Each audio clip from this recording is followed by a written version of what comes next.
Has the global pandemic put a full stop on your regular Thursday night tabletop RPG game? Are you tired of fighting with bad connections and frozen screens on Zoom to get in a couple of hours of gameplay from a safe and responsible distance? Do you still long for the joy of killing monsters, looting treasure rooms, and casting spells? Well, we have a solution for you. New from April Gaming Systems comes RPG Solitaire, for when you can't play with friends and you can only play with yourself. April Gaming Systems offers many innovative modules for every level of player. Why not try kobolds and cannabis, bugbears and beer, mushrooms and minotaurs, ganja and goblins, or wizards and whiskey? But wait, I can hear you saying, I'm a player with lady parts. What do you have for me?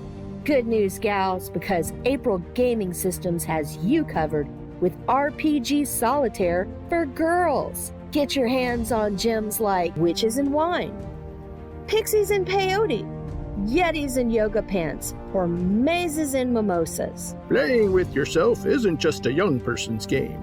Don't let self-isolation at your assisted living facility stop you from enjoying Medusas and menopause, hags and hot flashes, werebears and walkers, or giants and geritol. With RPG Solitaire modules from April Gaming Systems, you can start playing with yourself and still finish with a friend.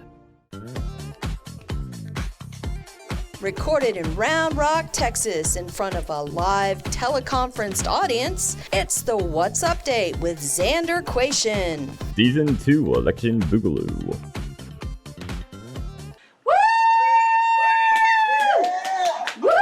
Hey, welcome to the What's Update. I'm Xander Quation. Let's get started. I'm gonna apologize up front. We had planned a different show than what we're gonna do tonight. We're gonna talk about Parler, the redneck Twitter where racists go to use the N-word.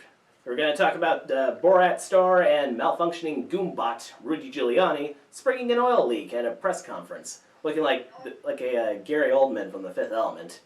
We're going to talk about Miss Lindsay Elizabeth Graham of South Carolina trying to toss votes in Georgia instead of tossing salad in the Lincoln bedroom. Unfortunately. Best laid plans of mice, you know. And men. What? Best laid plans of mice and men. Yes, well, I don't think men have got much to do with it. Instead, we need to talk about the elephant in the room. A coup d'etat against a democratically elected government can be defined as any political action by state actors that aims to either maintain or take over power by unconstitutional or illegal means. In short, a coup occurs when people currently in power illegally usurp the will of the people in a fair and duly certified democratic election. History is littered with attempts by radical and violent losers to wrest power from the people. When a leftist coalition won Spanish elections in February 1936, Francisco Franco broadcast a manifesto imploring the military to overthrow the democratically elected government. The Reichstag fire of 1933 gave the Nazi Party control of the German government and gave Adolf Hitler dictatorial powers. The Russian Bolshevik Revolution of 1917 created the Soviet Union of 1922. In each of these, violence, intimidation, and misinformation were used to wrest power from justly elected officials. The most horrifying part is that, in most cases, the press and radicalized elements within the population either condoned, supported, or worse, normalized these seizures of power. Worse still, are the people who refuse to believe that it could happen here, out of fear of escalating repression and terror by collaborators. I want to go on record, to be clear, to put my foot down and state that the Trump administration is actively participating in an attempted coup of the United States of America. In simpler terms, they're committing treason. His low-information, violent, heavily armed, radicalized supporters, egged on by alt-right websites, Russian bots, criminally lenient social media, and highly culpable print and broadcast news media industries are enabling a dangerous, malignant narcissist who lost the popular vote by nearly 6 million in the Electoral College by 36. And while we're on the subject, What the hell is wrong with 73,661,779 of you?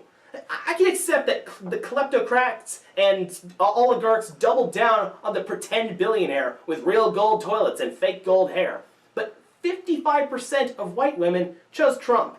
36% of Latino men and 30% of Latino women chose someone that would rather deport them than look at them.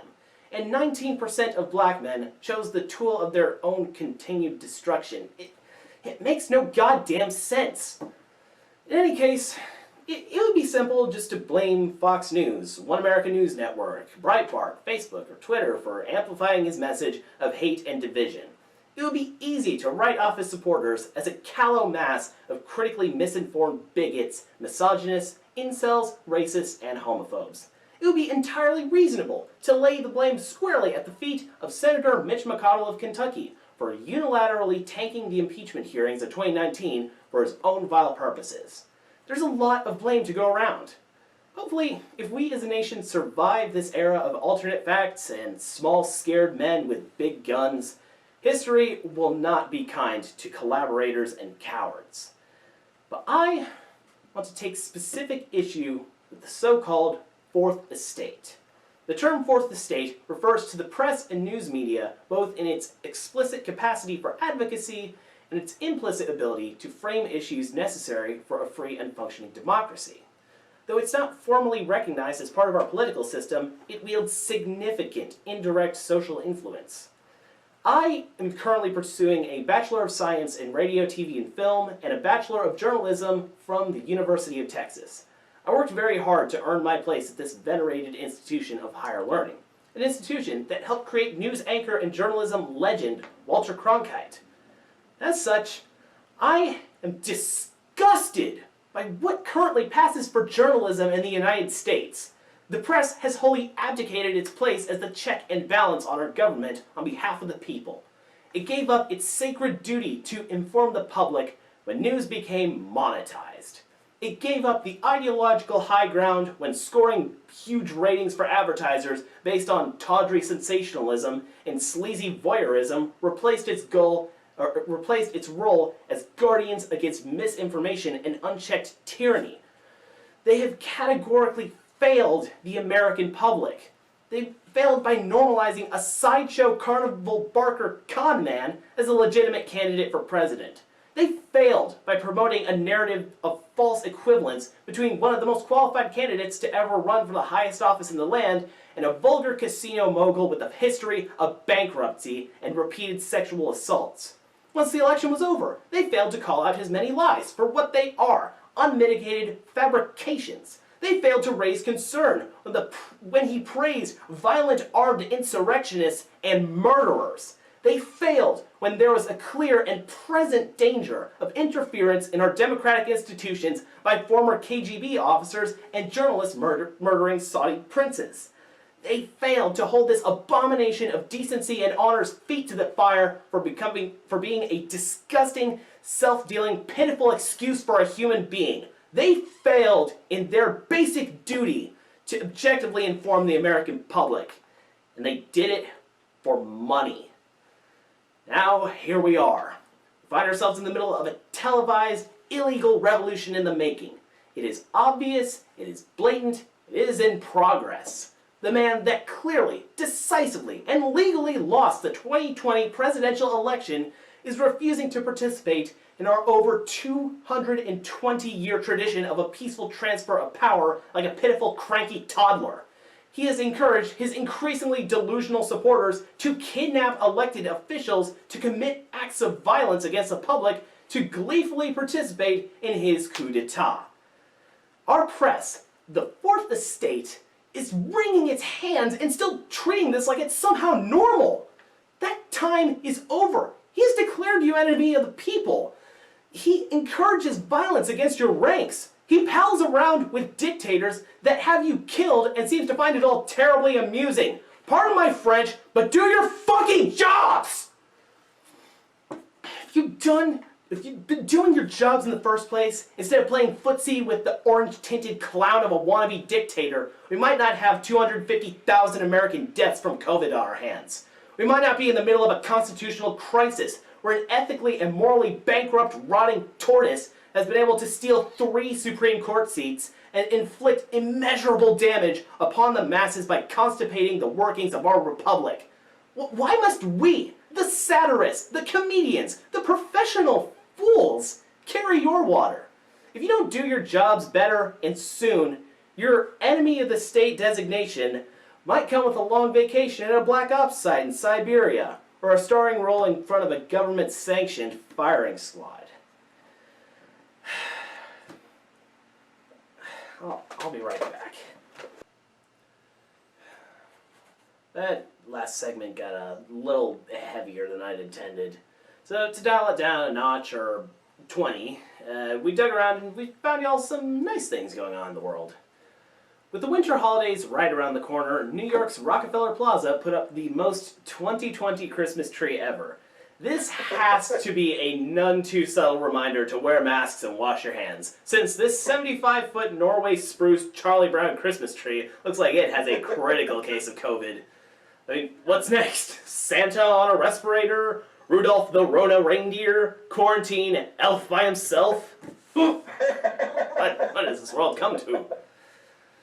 During the rainy season, the parading shrimp of northeastern Thailand climb out of the water after sunset, traveling up to 65 feet upstream in order to get around strong currents, as well as get to the place where they can spawn.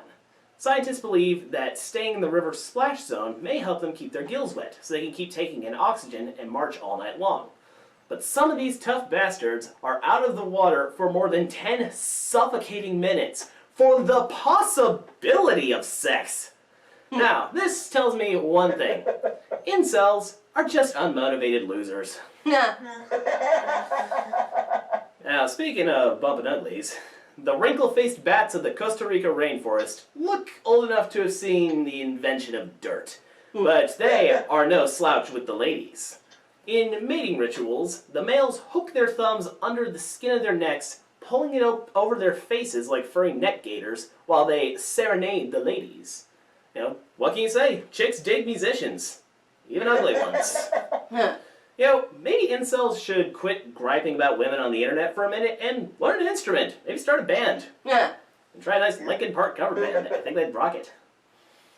After becoming obsessed with an Alaskan webcam broadcasting brown bears from the Katmai National Park, 2 Silicon Valley developers are aiding conservationists by developing artificial intelligence to help keep track of individual brown bears. I guess we'll find out if their AI is racist or not, if it thinks all black bears look alike. I'm going to help for that one. Recently, SpaceX astronauts traveling to the International Space Station brought along a child as a stowaway. The 4 astronauts packed a plush Baby Yoda called the Child from the hit Disney Plus series The Mandalorian as a zero-G indicator, a small object used to determine when a spacecraft reaches a microgravity environment. No word yet on whether or not they took along blue cookies or frog eggs for the big-eared baby to snack on. Amazon.com launched an online pharmacy to deliver prescription drugs in the United States.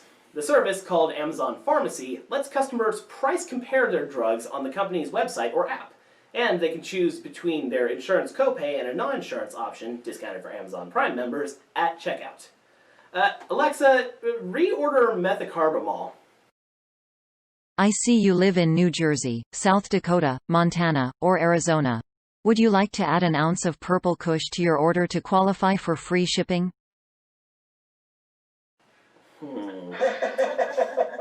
Maybe. Alright, you know that slight feeling of relief you felt when you heard that a COVID-19 vaccine was finally on the way?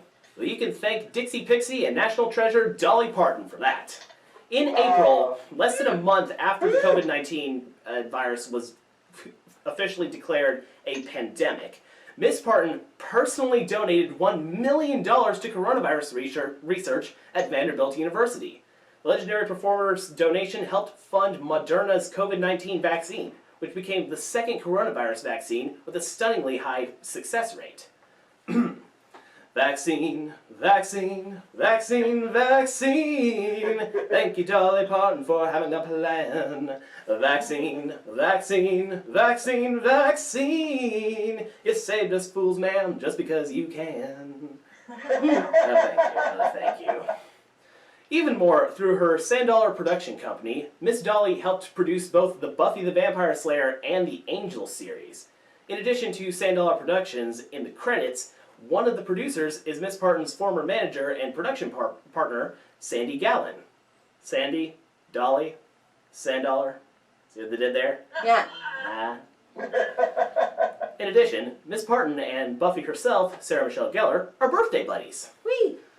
It's strange, though. I didn't realize angels were born. I figured they just sprang forth from the warm light of the bosom of the universe. And what bosoms they are. We love you, Miss Dolly. We'll be right back.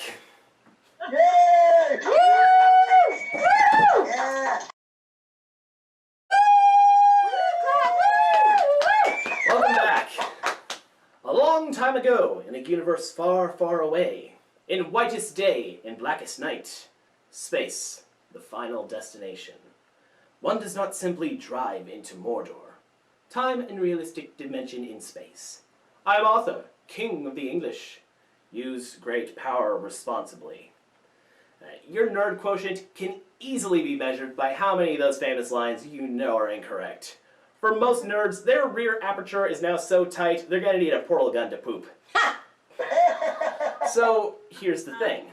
Present-day nerd culture is a money-making marketing bonanza. 6 of the 10 movies with the highest worldwide box office grosses are nerd-bait films. Science fiction, superheroes, dinosaurs, fantasy, and talking cars are huge draws.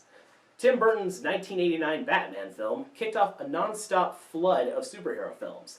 Dungeons & Dragons has gone from a quaint game played around a kitchen table while chugging Mountain Dew and destroying boxes upon boxes of pizza and bags of Doritos with your fellow dweebs, to a worldwide phenomenon enjoyed by sexy people with even sexier wives. Everywhere you look, TV, film, video games, tabletop games, books, music, and even fashion are examples of nerd haute couture. No longer are nerds like this guy. They're more like this. Oh. The first documented appearance of the word nerd comes from a 1950 Dr. Seuss book. In If I Ran the Zoo, the narrator Gerald McGrew claims that he would collect a nurgle, a nerd, and a seersucker too, for his imaginary zoo.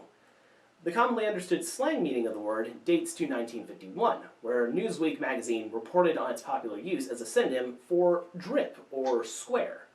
By the early 1960s, nerd had entered the vernacular and gained popularity throughout the United States. According to uber-successful media mogul nerd Chris Hardwick, a nerd is someone who hones in on a topic to an almost quantum detail, much of the time at the expense of healthy social interaction. Self-proclaimed sci-fi and film nerd Patton Oswalt argues that the internet has made it easier than ever to access random trivia, useless knowledge, and like-minded pop culture consumers.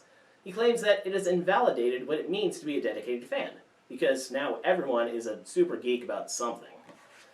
And, alright, I can hear you out there.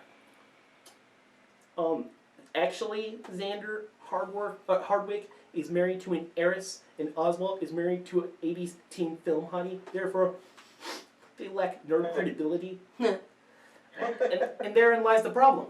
If we define nerddom as a case where somebody loves something so much that they obsess on every little detail to the point of distraction, then let me introduce you to some nerds. Terry Crews, D&D nerd. Stephen Colbert, officially recognized by the Tolkien estate as the world's biggest Lord of the Rings nerd. Rosario Dawson is a Klingon-speaking Star Trek nerd. Dave Bautista nerds out by collecting vintage metal lunchboxes. Brie Larson is a Legend of Zelda nerd. And Brad Pitt is a huge Lego nerd.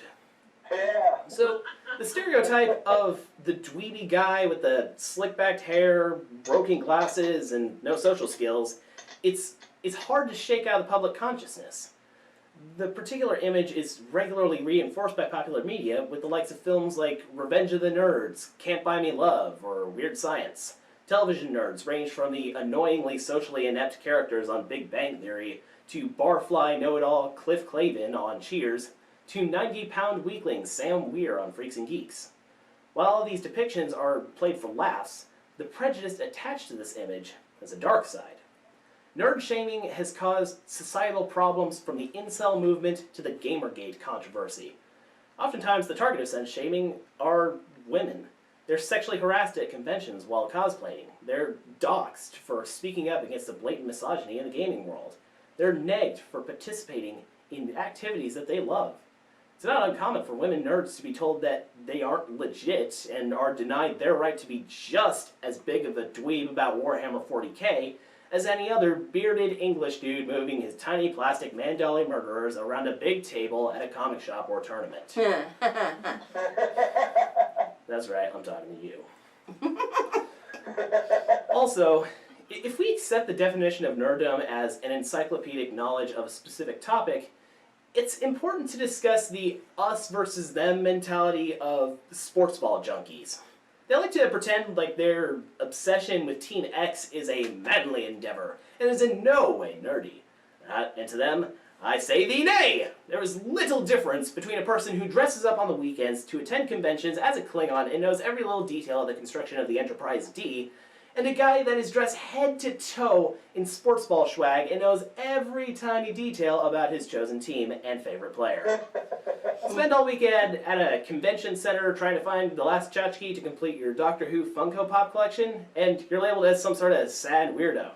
But spend all weekend chugging beers and barbecuing wieners from the tailgate of your truck in a parking lot outside a stadium, and you're a completely normal red-blooded man's man, mister.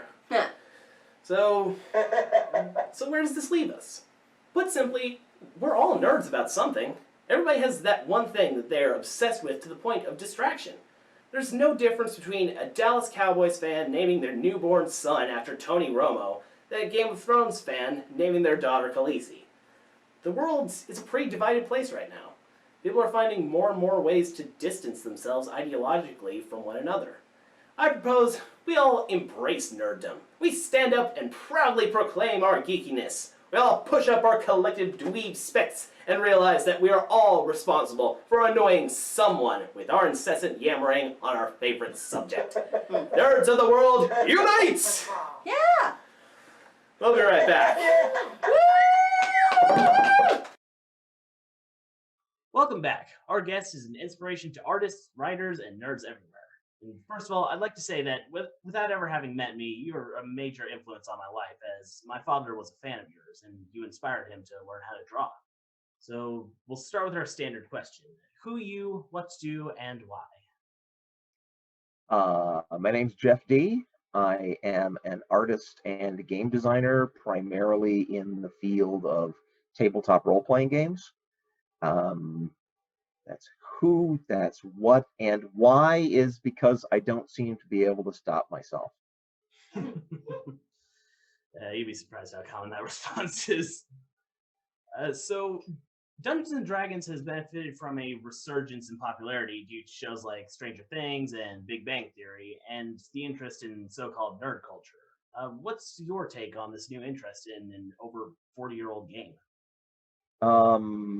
Well, as someone who's gone on to make RPGs of my own, I'm always hopeful that some of that will spill over into attention for my more recent work, but that's a hope. I'm glad that the hobby is catching on. I think it's great. I'm thrilled to have been born just in time to see this completely new kind of game emerge as a thing. I mean, in the entire history of the human race, there have been board games and dice games and card games and things, but never role-playing games. That just started in the early 70s.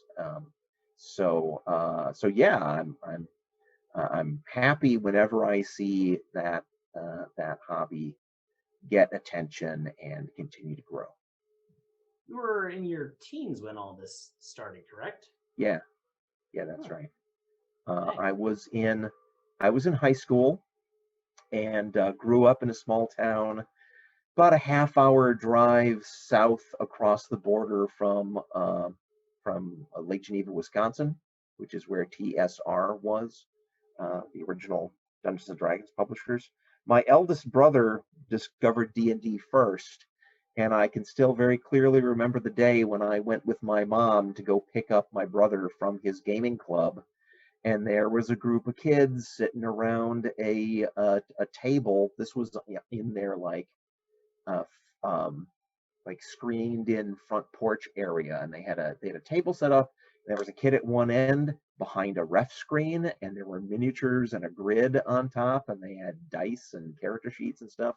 Pretty much exactly what role-playing game gatherings look like to this day. And I go, "What you doing?" And got myself invited to the next meeting of his club because this sounded so cool, right? But they didn't play D&D at that next meeting. They played Chainmail, which is a medieval miniatures game, like, mass combat thing. Some of which was tapped into, because it was also from Gary Gygax. Some of that was tapped into during the design of original Dungeons and Dragons. So there are some echoes and similarities. So Chainmail is like the precursor to D&D. Yeah, kinda. I mean, it's not quite that direct, I don't think.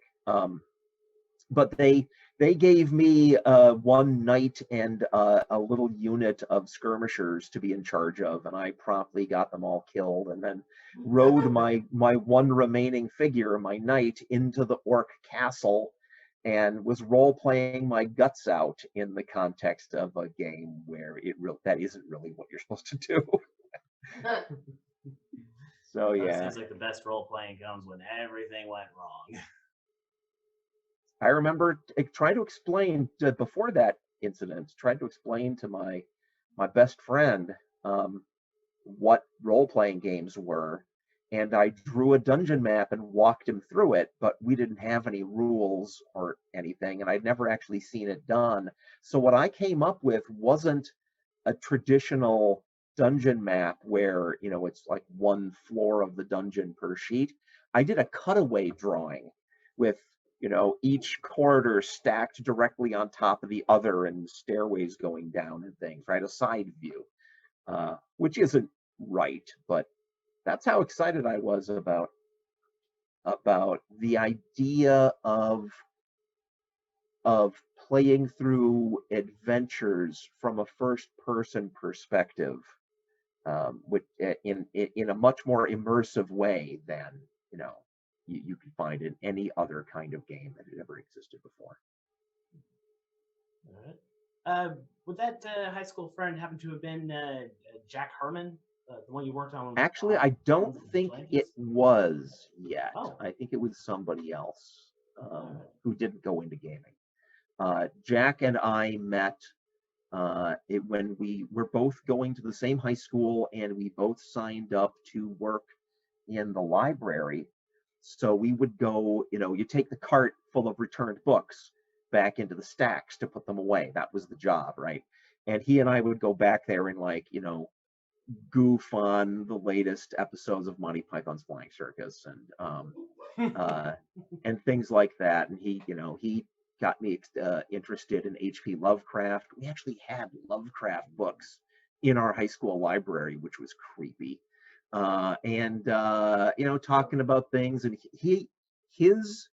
a friend of his who I've never met did illustrations that appeared in original Dungeons and Dragons. Oh. So that's a weird kind of connection. So we hit it off and started gaming. All right. And you two created the Villains and Vigilantes role-playing game, which is now on, I believe it's third iteration, the Mighty Protectors. Yep. And I understand, I believe in front of this, I understand that the game came about after a debate over who would win in a fight, Spider-Man or the Human Torch. That is exactly right. Which is odd that was the debate, since Jack is more of a DC fan and I'm more of a Marvel fan. And so I'm looking back on it, I'm surprised it wasn't like, Batman versus Spider-Man or something, right? Would have been more appropriate. I honestly don't remember which character we each backed, but it occurred to me gaming is a way you can play out conflicts between individual characters, and so I wrote up just enough rules for superpowers using the one set of role-playing rules that I still had in the house, my oldest brother having taken everything else with him to college, right? I had TSR's 1975, I think, role-playing game Empire of the Petal Throne, which is D&D inspired mechanics, but it's a completely different thing. It's the first role-playing game that ever came with a setting, and I used its mechanics and wrote up some superpower rules, and we fought Spider-Man versus the Human Torch, and I don't remember who won. People always ask. That's really wasn't the important thing. The important thing is we came away from that going, is this like a thing human beings are allowed to do, to make a role-playing game that's like superheroes? Because it hadn't been done yet. So, yes, that's how that started. Discussions. Sorry? It all came about for one of those like high school, just like, hey, I'm on Death Battle, let's do this.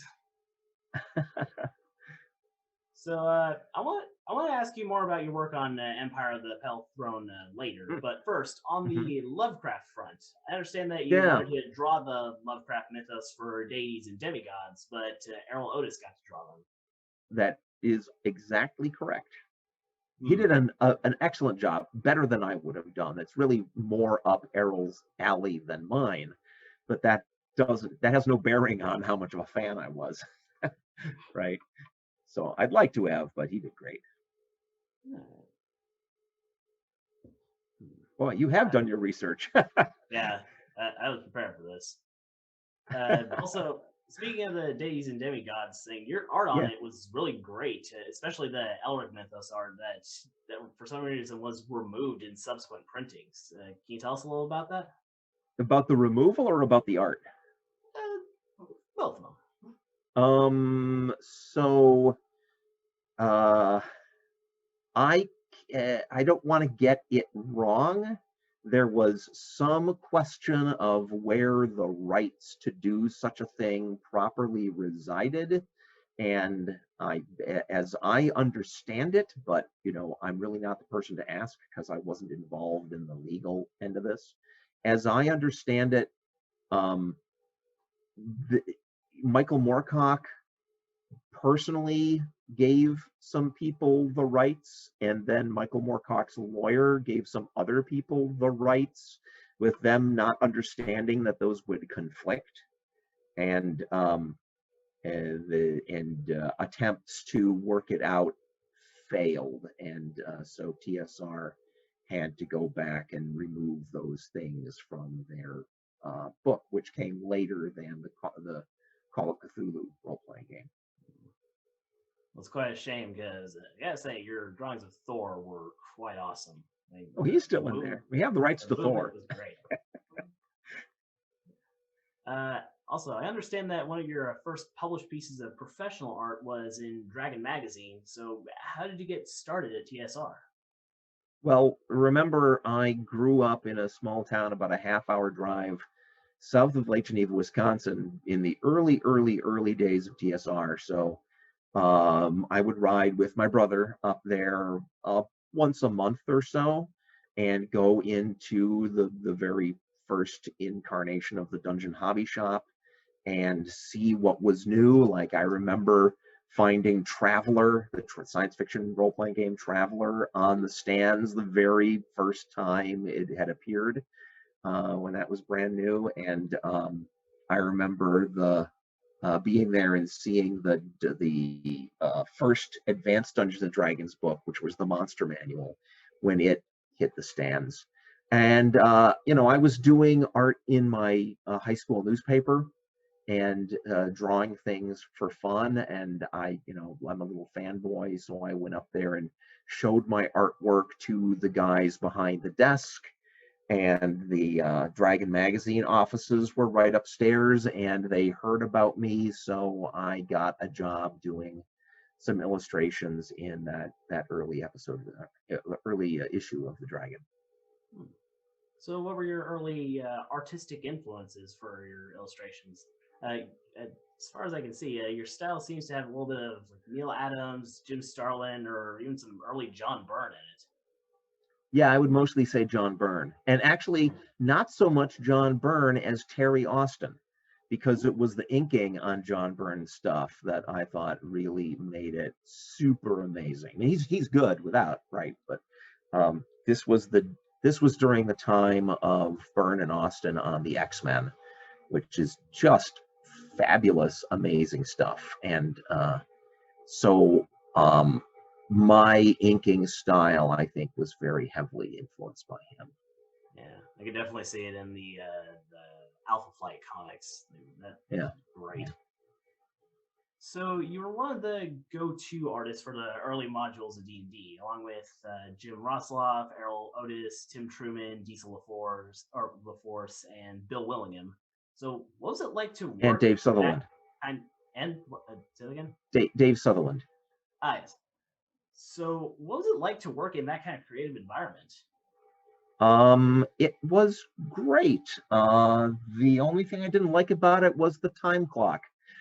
TSR was starting to get big, and so they started to have some corporate structure to the way life was there. But it was a lot of goofing around and looking at each other's work and inspiring one another, and I just think I had a wonderful time. We were on one floor above.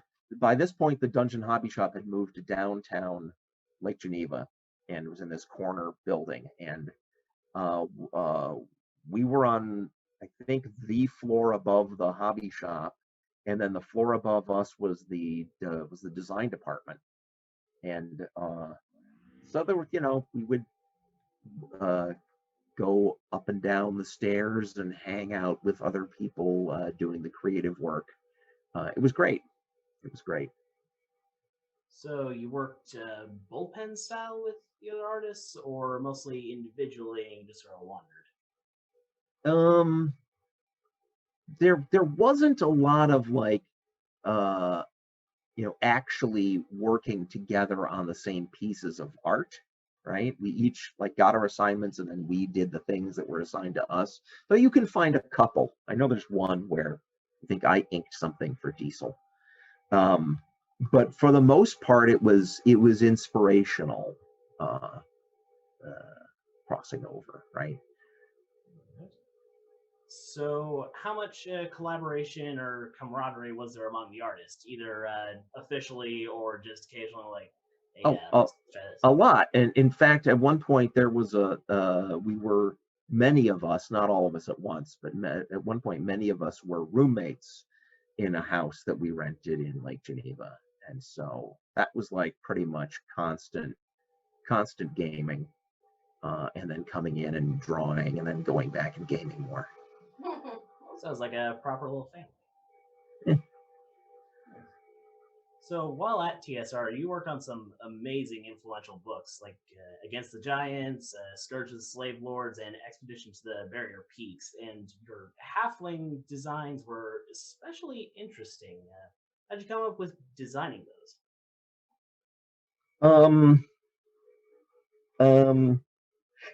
So I always felt a conflict in my mind between the description of hobbits in The Hobbit and early on in Lord of the Rings, right?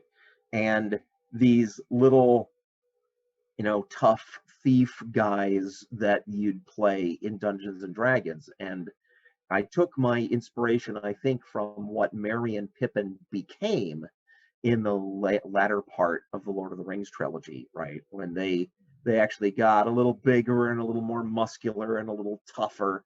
And it was really, for me, not about halflings being chubby little guys that eat too many breakfasts anymore. Though I still threw a few of those in every once in a while, just so people would remember. Oh yeah, that's the race we're talking about. I did notice that they look kind of like little thugs as opposed to the being pudgy designs in Tolkien.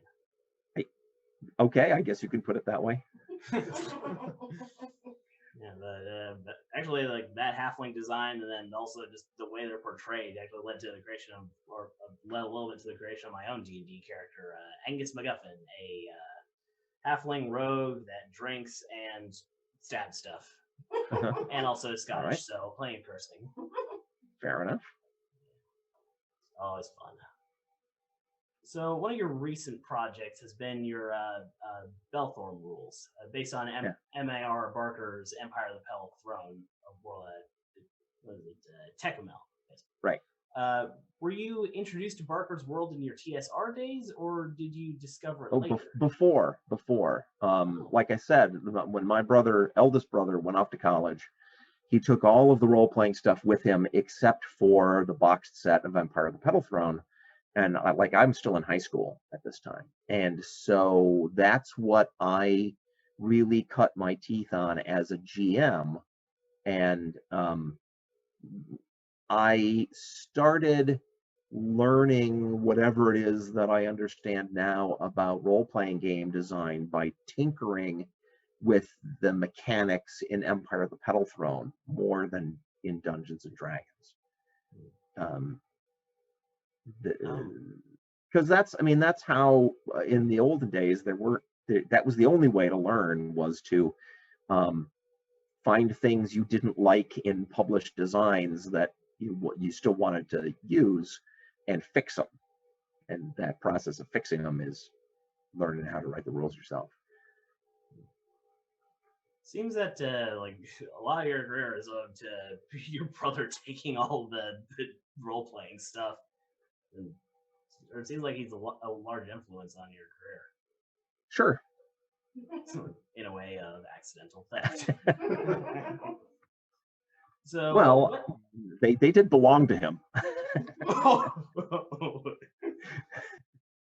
So back to the point. What is it about Tecumel that inspires your artwork? I noticed it's kind of like a Mesoamerican cross with a South Asian style. Well, so the Tecumel setting is it's not medieval fantasy. That's like the first big obvious thing everybody notices about it. It's more like ancient Babylon meets the Aztec Empire, right? It's much more primitive culturally and much more savage. The kinds of societies they have. So Tecumel has got the dark gods who will accept human sacrifice, and there's slavery, and there's other unpleasant and adult kind of things going on there that just make it a darker setting. But that's not why I like it as a role-playing setting. Why I like it as a role-playing setting is because it provides a context within which all the stuff that you're used to having happen in your role-playing games can happen, right? In Tecumel, you don't just sit around in a tavern until you hear some rumor that there's a hole in the ground somewhere where you can go kill monsters and take their stuff. In Tecumel, that hole in the ground leads to something that was built in ancient times, and the Tecumel setting goes back 100,000 years of prior history and 6 or 7 different empires that have risen and fallen since humans came to the planet. And so dungeon crawls are archaeology on Tecumel because it matters who made these things and what they were up to and which gods they knew about at that time and so on. So there's that, but also that hole in the ground is on a plot of land that somebody is operating under the auspices of the emperor. And so they may not like you coming there and taking valuables from beneath the earth under that plot of land that they control, or they may be the ones who hire you to go there and do that work, right? Also, the temples may various temples may lay claim to that site, that archaeological site, because the gods that are worshipped now were known in different forms in ancient times. And so if the temple of Vimukhla, the fire god of war, believes that the deity worshipped by the people who dug that hole in the ground 10,000 years ago were worshiping an earlier form of him, and then that's a holy site, then they will lay a claim. So it's dungeon crawling in all this social, political, historical context, which just makes it so much more interesting. So it's and that's like just an example of the kind of thing. So it's like the both fun Indiana Jones style part of archaeology, and then also the actual the socio-political parts of archaeology. Sure. All Yeah. land claims and stuff.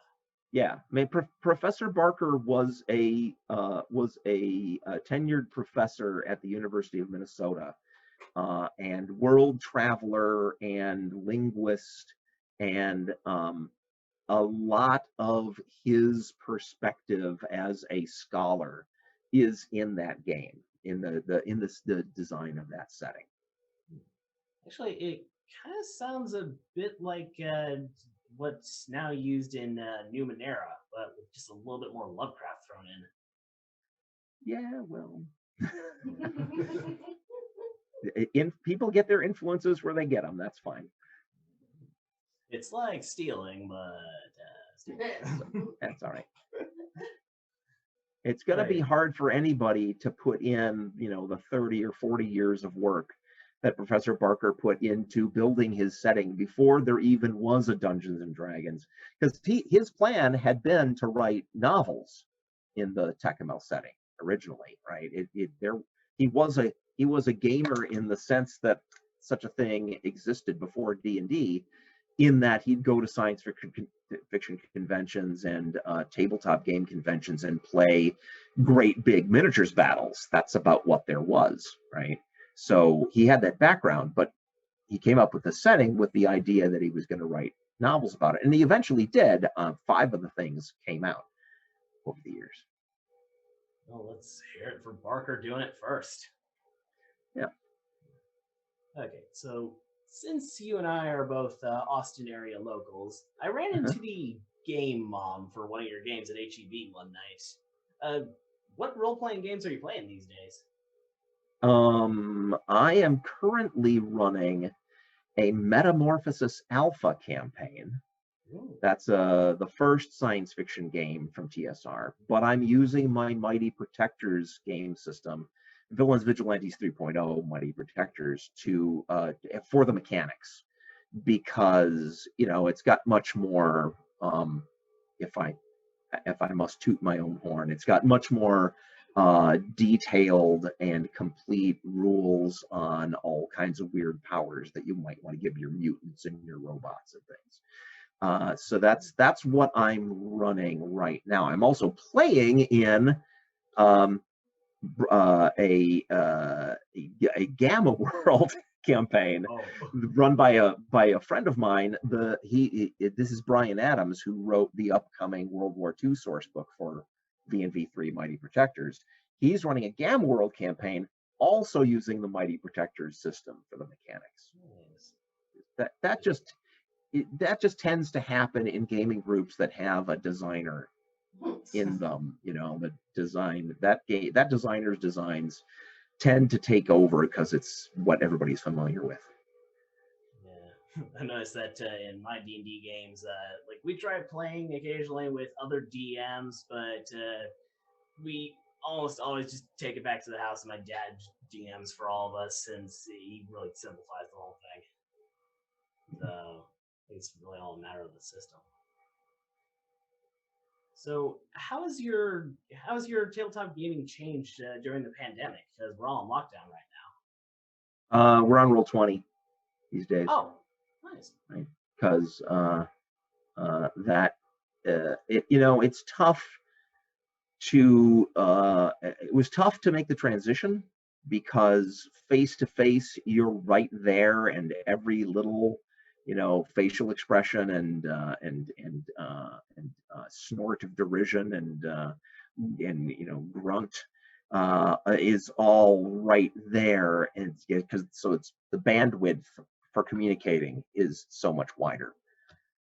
But about 3 or 4 sessions in, we got comfortable with Roll20. I'm not sure how eagerly we will transition back to face, to be honest, when the pandemic ends. There are certainly downsides, but there's also upsides. So I imagine it's very easy to lose focus when you're just doing it online. And probably a bit harder to share stats. It's actually easier to lose focus face to face because you've got the whole rest of the real world surrounding you to distract you. It's much less likely for 2 of the players to go off on an unrelated discussion about the latest episode of The Boys, right?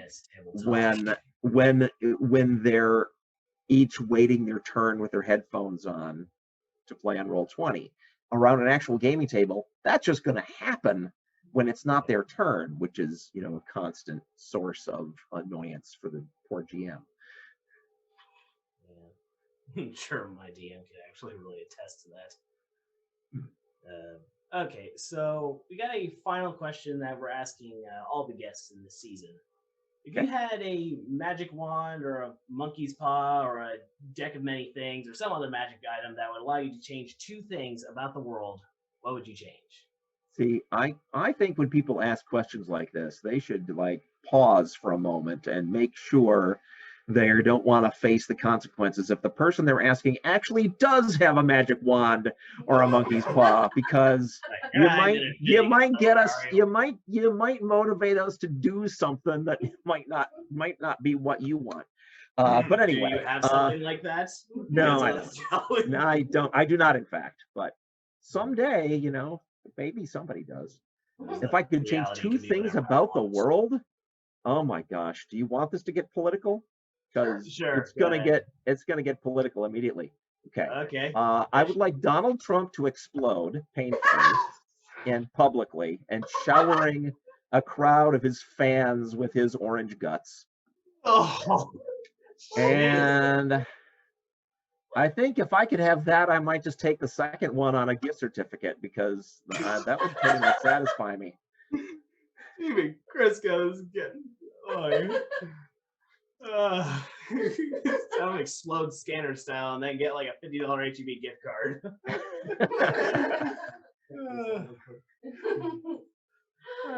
Anyway, I think that's. Well, I would hold that gift certificate up to when the next fascist that wanted to try to take over the United States as a warning, right? Wait, so he just explodes and then all that's left is a tiny gift certificate, and you're like, this is your fate.